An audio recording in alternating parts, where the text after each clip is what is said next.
And therefore, that's a journey which we're all taking. And on that type of journey, we should be open-minded. We should have the bravery to make mistakes, because mistakes are very healthy. Mistakes are good. What happens if we have to re-examine all that we've been told about the mind, consciousness, and those divisions that exist? Particularly the one we looked at earlier, that is it true that the ego's defenses exist because it's threatened truly by the id, the ego, the unconscious, given that the unconscious is, after all, part of yourself? What happens if they're wrong there? What happens if, no, that unconscious energy rather wants to embrace, right, the ego, not destroy it? Wow, that's really important. According to the poets, that's what they believe. William Blake, for instance, who referred to the unconscious more as imagination, the imagination is one of the terms he used for it, basically believes that there is nothing negative about the unconscious at all, and that it's only the ego's perceptions of it, right? Remember R.D. Laing, psychophobia, fear of our own minds? The champions of selfhood, Rilke, Nietzsche, Alan Watts, Heidegger, Freud, Rand, whoever, they're asking us to drop that. They're asking us to walk alone, meaning focus on the internal adversary. Now, Theodore Roszak says, the id is that very proto-human psychic core that our evolution has spent millions of years molding to fit the planetary environment. Its seeming unruliness deserves a deeper understanding, if only because it grows from a long evolutionary history. In the course of that history, its dominant characteristics must have been selected for some good reason. In other words, he's saying that part of us, that so-called id that we've repressed and are not directly connected to, is very ancient, very deep. And it's connected to nature. It might even be the same thing. The id, he says, conserves from its long maturing process our treasury of ecological intelligence.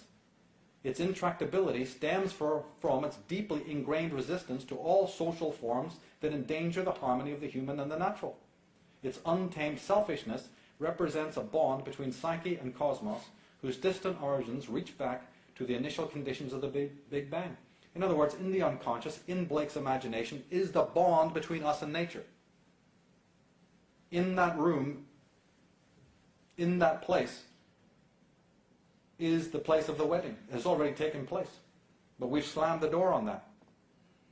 He says, just as there is a wisdom of the body which often has a better sense of health than medical science, so too there may be a wisdom of the id that knows what sanity is better than any school of psychiatry whose standard of normality is essentially a defense against misconceived social necessity. You know, you don't fit into the system, right, you're broken. And we'll move in to do the fixing. There's a tie-in with time involved in this. Alan Watts talks about it. He says, your entire education has deprived you of this capacity because it was preparing you for the future instead of showing you how to be alive now. In other words, you have been hypnotized by an educational processing system arranged in grades or steps, supposedly leading to some ultimate success. And of course, like we said, we're going to deal with solutions. So then, okay, look, how do we fix this problem? How do we enter back into a personal relationship with that imagination? Wow, it's so complex.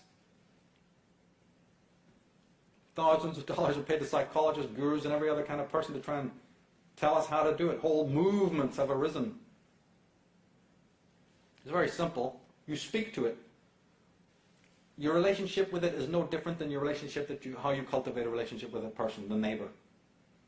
As Crowley says, in the knowledge and conversation of his holy guardian angel, the adept is possessed of all he can possibly need.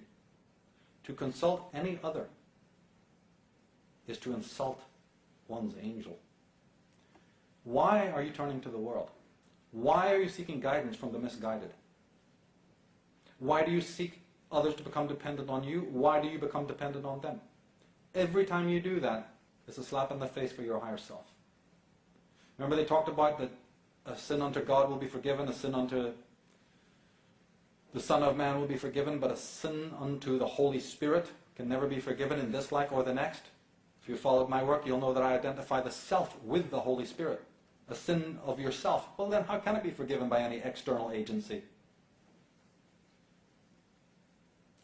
The whole remedy of life is to enter into dialogue with yourself a conversation. You speak to yourself in the street today, what will happen to you? Don't you know that Beethoven had that dialogue with himself? So did Rilke, so did Rodin, so did Mozart, so did Dali, so did Magritte. Anyone you know as a genius has that perpetual inner dialogue. You wake up, you speak to yourself, you are aware of yourself, and you have that inner dialogue. They're trying to train and drug you out of that today. But this goes very, very, very, very deeply indeed. But all I would say is enter into dialogue with it as naturally and as easily as you do with other people. It's no more complex than that. And it's a great honor to yourself to do so. Music is an aspect of this. Leonard Shlain talks about the arts. The ability of species to generate and respond to music is one of the great unexplained mysteries of nature.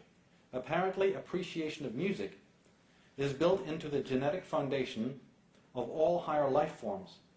In humans, perfect pitch seems to be encoded somewhere within the strands of DNA. If the fittest do need to survive, then how does the ability to sing in key or keep time to rhythm complement or enhance that survival? The answer is simply, you're not here only to survive. That's why you have that encoding. That's why you have that understanding. Because how does the unconscious speak to you? We talked about you entering into dialogue with it in a very natural way. It speaks to you through art and music. Heidegger also mentioned this. The very sound of the unconscious is music. Musical notation, language, even the sound of language, the sound of words is a form of music. Or art. So again, these are ways that people can get involved in it. Pertaining to all of this, of course, is the question of death. What does all we're talking about have for the final termination of life, or for the other forms of death and mortality that we meet every day of the world? And also don't forget the highest anxiety, the highest fear, right, which all forms of tyranny use on you to freeze your brain, and which we also the internal adversary. And the Heideggers and the Schopenhauers and the Kierkegaards tried to turn it around for you and say, well, okay, since you have the fear of death, at least look at it positively to say maybe that'll spur you to feeling lucid about your life. They call it being unto death. By having a consciousness of mortality, right, and temporality, maybe that will do the trick to awaken man to his authentic sense of self. But without even getting into that, we do have this concept of death and questions about it and fear and so on related to this question. And that fear can be manipulated by those who wish to do so. But here's what Schopenhauer said about it, and it's very, very pertinent.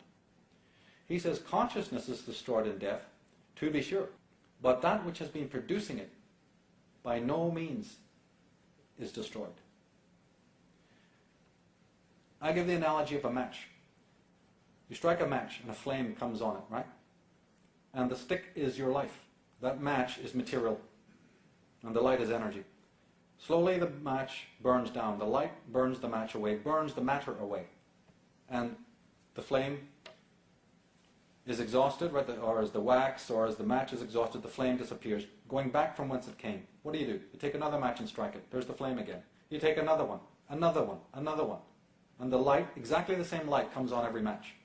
In other words, you could fill this entire planet with burned out matches, and you could theoretically fill the entire universe with nothing but burned out struck matches, right?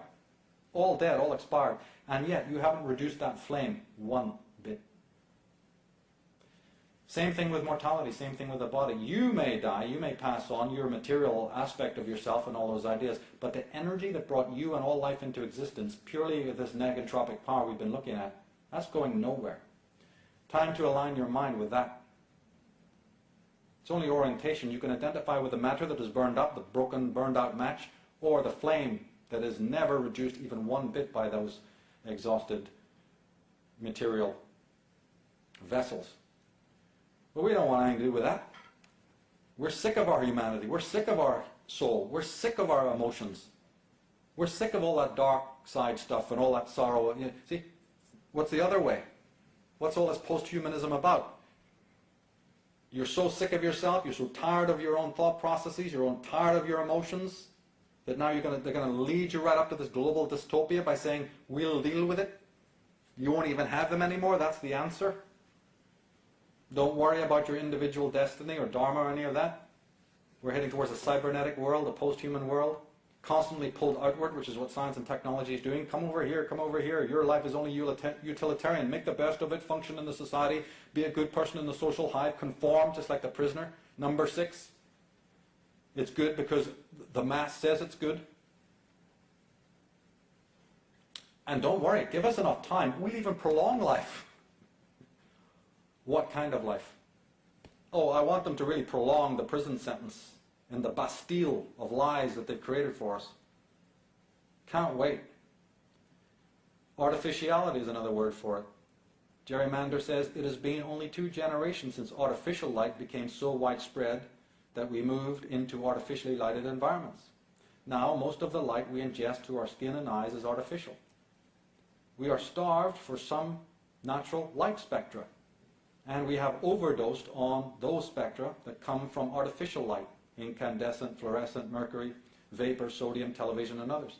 Indeed, about 90% of the total emission of an incandescent lamp lies in the infrared.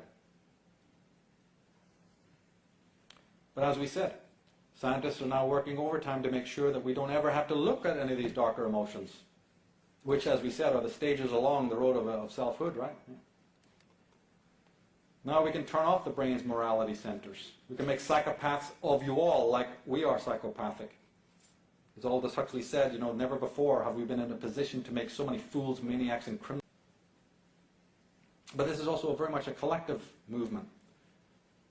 And if we look to the scientists, do we find any answers? Eric Fromm says the reasons why social scientists have not considered the question of the optimal social conditions for man's growth a matter of primary concern can easily be discerned if one recognizes the sad fact that, with a few outstanding exceptions, social scientists are essentially apologists for and not critics of the existing social system.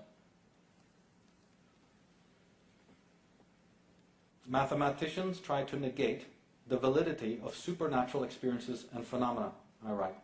They say that many apparently supernatural experiences are simply coincidences mistaken for something unique. They cite experiences had by many people and say they're illegitimate. Remember, idiothetic, nomothetic, ideographic. You have it, it's your experience, but you can't reproduce it. Oh, well, it didn't happen, it's inauthentic. However, no scientist can altogether, this is the argument you can use against them, however, no scientist can altogether eliminate the possibility of a truly numinous experience from occurring. Just because something is unlikely or scientifically unverifiable does not mean that it did not occur. Moreover, scientists merely interpret interpretations. That is, they do not measure or quantify the actual experience. They nomothetically measure and quantify the consequences, afterthoughts, and opinions of the experiencer. They compare and contrast an experience with others of a similar kind. However, all experiences of a numinous nature, right, are subjectively interpreted, meaning all those deep inner ideographic experiences are subjectively interpreted. So no true or wholly relevant objective statement can be made on them, right? There is only subjective truth. Everything else is interpretation. The believer in supernatural phenomena can't altogether convince a scientist of the validity of the experience they've had. They can only relate what it meant to them personally. Party B was not present during the experience and can't know what it was like. Now, one has an idea of their own being or selfhood. One person's idea is not identical as another's about even that idea of self. If it were, you wouldn't have a self. The very word implies separation, differentiation. The self is distinct, unique, and utterly private. Any attempt to violate the self's autonomy via communication or relationship weakens the self and the experiences had by the self. Sharing has no validity to the self. There is no relationship between the self and the world of other people. Thomas Godwin, the father of Mary Shelley, said that in one sense, everything that goes by the name of cooperation is in a sense evil. And I think he was talking about this. Never forget when you read passages like this, though, that what I'm really talking about is trying to discover all those forces that prevent you from coming to the self, both scientific and theological and social. The opposite, of course, of what we're talking about here is the consensus that is now becoming ubiquitous, which is what people want. They want to turn off all of that stuff in their heads. We send our children there, we indoctrinate them into saying, what makes you the same as everybody else? And it's not wrong to do that, but to the extent where the selfhood is erased and the ubiquitous collectivity Basically, nothing is that. You know what? That's right. The global village is rising on the death of a man's individuality, his own sense of self. Is that a good thing? You know what's going to happen? The more that this takes place, the very individual will become totally expendable. A very important point, which I guess we can't have time to go into, is the whole idea of the subject-objective thing, where the psychologist Jung has even discovered that, look, your unconscious content, this is an aspect of yourself, is regarded as separate and objective. In psychological terms, it's one of the arguments psychologists use against scientists, by the way, but they say that internally, a man's own inner thought processes, his content of his own unconscious, is as considered as external as a table or chair or a tree or anything outside. What a predicament. We want to come up to look at a bit of something to do with relationships, so how this dynamic works more in our private lives, you see. But first we have a few points from Fromm on false love. As I've said in other works, it's not in fact anger, violence, hatred that has caused any of the world's problems. Not really. It's false love. People need to really give that some major thought. It's that which is posing as the real authentic thing that causes the problems. And Fromm talks about this. He says, the more love I turn toward the outside world and less love I have for myself, and vice versa. Freud is thus moved to describe the phenomena of falling in love as an impoverishment of one's self-love, because all love is turned to an object outside oneself. Right? And Fromm says, there is no word in our language which is being so much misused and prostituted as the word love. It is being preached by those who were ready to condone every cruelty if it served their purposes. It has been used as a disguise under which to force people into sacrificing their own happiness, into submitting their whole self to those who profited from this surrender. You know, what's done under the name of love is so corrupt. Fromm says the majority of well-adapted individuals have lost their own self at an early age and replaced it completely by a social self offered to them by society. They have no neurotic conflicts because they themselves, and therefore the discrepancy between themselves and the outside world, have disappeared. The immersion in the pseudo-self. Now, two phenomena closely connected with each other are frequently presented as love, the masochistic and sadistic love. In the case of masochistic love, one gives up oneself, one's initiative and integrity in order to become submerged entirely in the other person who is felt to be stronger.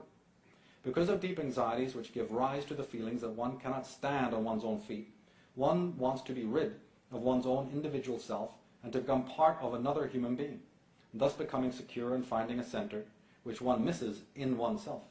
And there are many people who are experts in making us dependent, who want us to feel guilty. Now, the surrender of one's own self has often been praised as an example of the greatest love.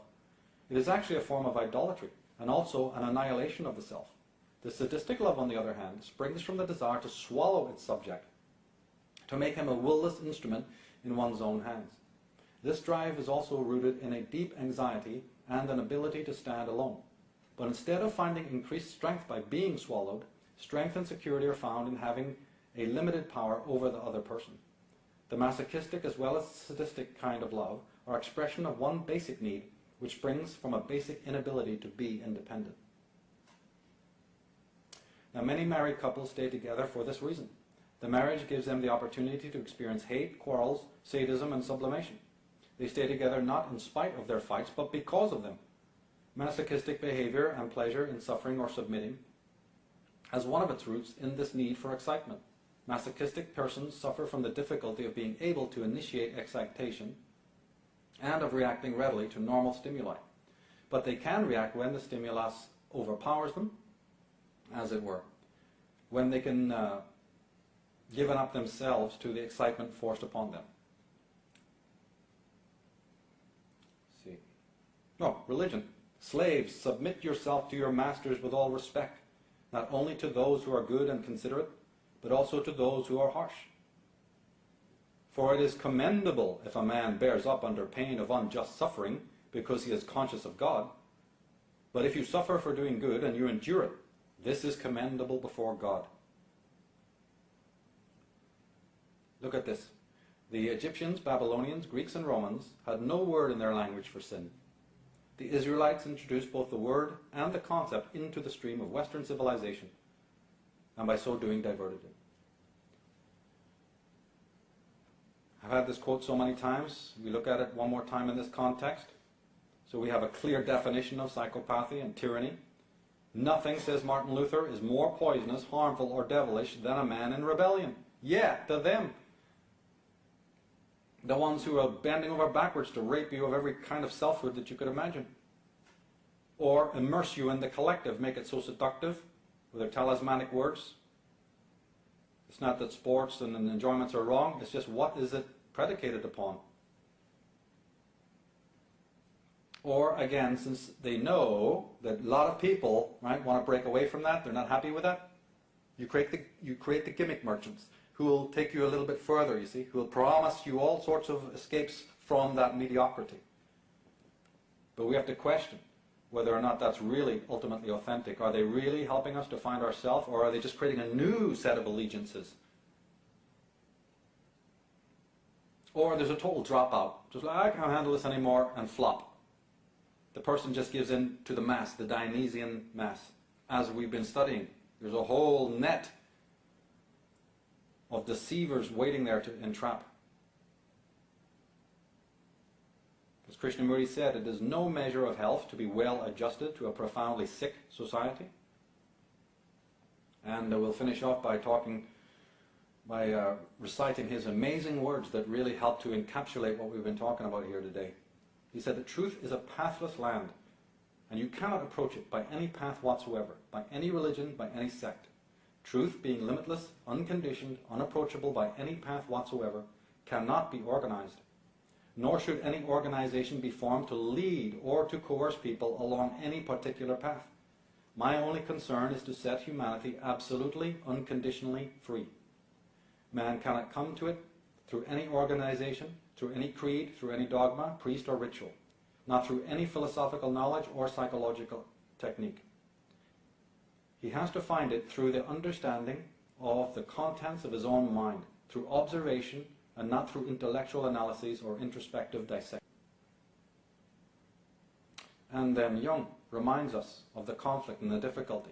The shadow, he says, is a moral problem that challenges the whole ego personality, for no one can become conscious of the shadow without considerable moral effort. See, the shadow stands between you and yourself. It stands in the way of the soul.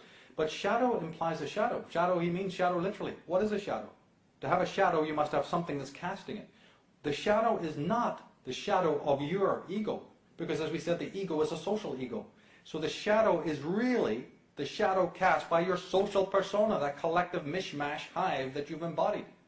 It's actually one of the least personal things about you, is what the shadow is. The shadow is everybody's shadow.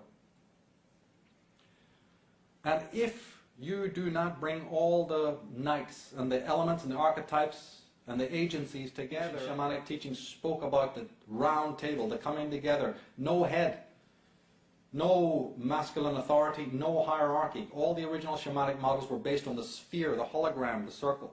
But until you have brought all the voices, all the knights from all their travels to the table, how are you going to resolve the problems and the questions? They all have to be facing the same direction. All the aspects of yourself, nothing banished, nothing repressed. Because you will not fight tyranny with force, only with wisdom, and most importantly, psychic immunity. Erich Fromm talks about the outsider by saying, in fact, it is the fully sane person who feels isolated in the insane society. And he may suffer so much for the incapacity to communicate that it is he who becomes psychotic. As we've said, the person who's trying to handle this becomes the outsider. And if he's not immune, he will be destroyed. The net that catches everybody right now, because this is happening all across the world, this is where the big leviathans come in. To try and hope that you won't do it, that you'll take the easy way out. Take a pill, it's simple, right? But you've just shot your soul to death. Why do all that inner work? And I'll say what I said at the beginning. What you have to understand is that when these dark aspects start to come and visit, we don't welcome them in. We imagine that we're suddenly being haunted and destroyed. The depressions that people feel, the anxieties, is actually, when you really see it correctly, is the first time they've even negotiated that inner voice, but they've learned to think of that as the enemy, as opposed to the voices of the world. Here we now have it. Scientists may soon be able to erase fear and trauma from your mind. That is the death of humanity. That is 2012. That is post-humanism. That's where we're going. All the other aspects of it are kind of less important than this. As David Hawkins reminds us, there is no antidepressant that will cure a depression that's spiritually based. For the malaise does not originate from brain dysfunction, but from an accurate response to the desecration of life. Now here's the final point. Jung brought up this most incredible point about the dynamics of the unconscious mind, and basically it goes for all kinds of mysteries. He says, we know that the mask of the unconscious is not rigid.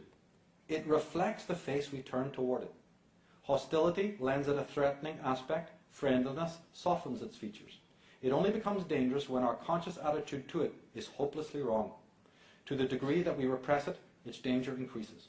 In other words, to the unconscious, like to any mystery, even to people, whatever attitude, because attitude is so important, that you project into it, is what it becomes. So if you turn a face of hostility and false curiosity and power hungriness or fear or anxiety towards the unconscious, you'll be met with demons. In the unconscious, there is no road except your steps as you make it. Like Krishnamurti is saying, it's a pathless land. You enter into it at your own will with no companions. And you meet there whatever is in your psyche. Whatever you bring to it is what it reflects. And this is partly the reason why a lot of people won't do this, because there's very toxic people who can never do this. And then it's also the reason which stops us from going forward. Our ideas shape our reality. Then if we know that, we have to be very, very cautious about what we're doing. Blake said it this way, in your own bosom you bear your heaven and earth, and all you behold. Though it appears without, it is within, in your imagination, of which this world of mortality is but a shadow. Remember the Maya, the ideas that we have about that? And Rand says that men have been taught that it is a virtue to agree with others, but the Creator is the man who disagrees.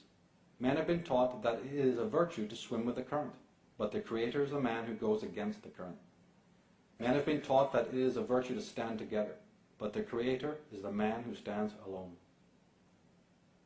Shwala Delubich strikes at the heart of all these scientific paradigms. He says man is not a beast, he is animated. Man is the epitome of the cosmos, a creature housing the divine spark. Man is not an evolved amphibian or animal form that has become what we are. Man is perfect at his origin, a divine being who has degenerated into what we are. Look at that. Man is not an evolved amphibian, an animal form that became what we are. Right? Hasn't we been taught that from childhood?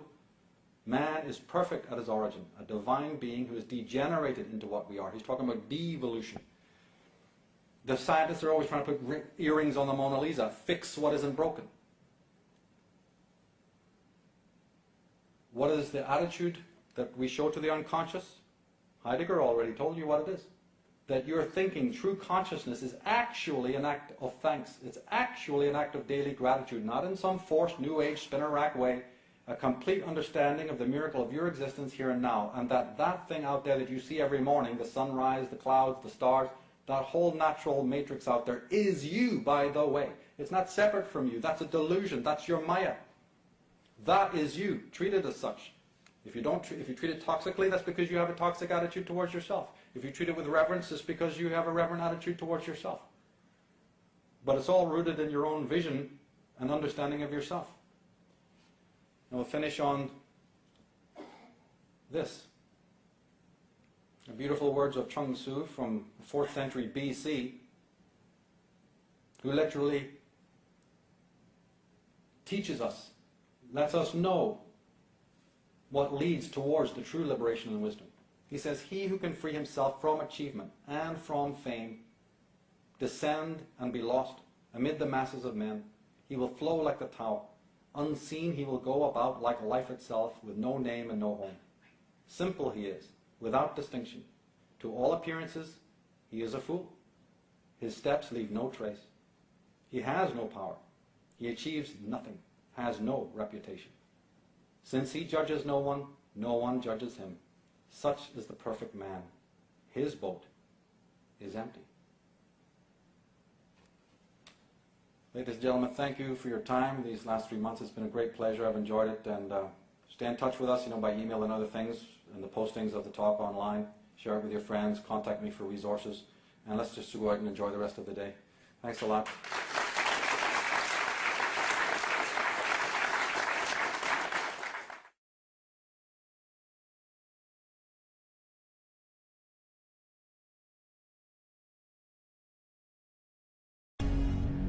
The whole thing is about who am I, why am I here, and where am I going?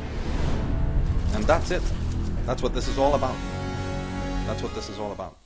It's all about selfhood.